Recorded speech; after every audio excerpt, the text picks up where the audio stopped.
United Nations humanitarians have been brought in to support severely, deprived and traumatized victims, warning that the window for life-saving response is closing in the earthquake-struck Myanmar as the number of deaths continue to rise. Our reporter Mamadi Barrow tells us more of that in this report.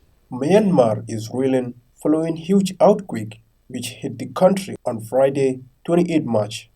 The 7.7 magnitude tremor was felt elsewhere, including Thailand and southwest China.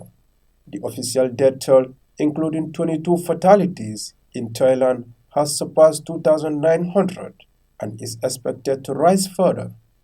Almost 5,000 people have been injured and hundreds reported missing, some potentially still trapped under debris as hopes fades away of finding survivors.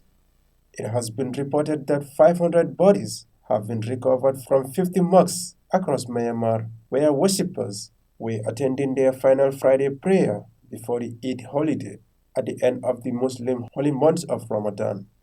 Speaking to journalists from Yangon on Tuesday, Julia Ruiz, deputy representative of UNICEF in the country, described seeing massive needs rising by the hour, adding that the entire communities have been flattened, with children and families sleeping out in the open with no homes to return to. I met children who were in shock after witnessing their homes collapse or the death of a family member, and some have been separated from their parents and others are unaccounted. The needs are massive and they're rising by the hour.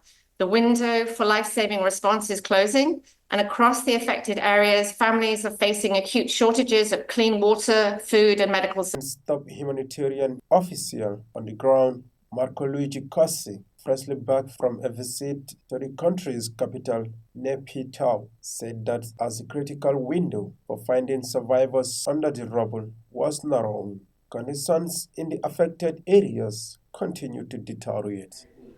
You have no electricity, you have no running water. This is a summertime, it's very hot, and homes have been damaged or destroyed. And because, of course, there are often aftershocks, and people are being indeed scared to go inside. Fernando Teixeira, the representative of the World Health Organization in Myanmar, also observes that in Naypyidaw, he saw hospitals overwhelmed with patients, with medical supplies running dry.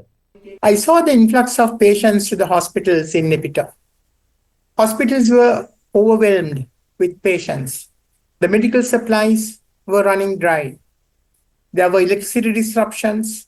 In some hospitals, the generators even were not working, and shortages of running water, and they were low on fuel. Hardships that some of them are facing today in terms of water, sanitation, etc., will run into outbreaks of infectious diseases in the future unless we control them very quickly. The Asian country was already gripped by one of the world's largest and most neglected humanitarian crises, marked by armed conflict, healthcare collapse, growing disease outbreaks, and violent crackdowns on media and political dissent. Meanwhile, as the situation deteriorates, UNHCR has rushed emergency supplies from Yangon to some 25,000 earthquake survivors in the Mandalay and Naypyidaw areas. The refugee agency are reportedly mobilizing more relief items from their existing stocks in Myanmar and hope these plastic sheets, sleeping mats, blankets, kitchen sets, and mosquito nets can provide some relief in these turbulent times. Reporting for Eyeafrica News, I am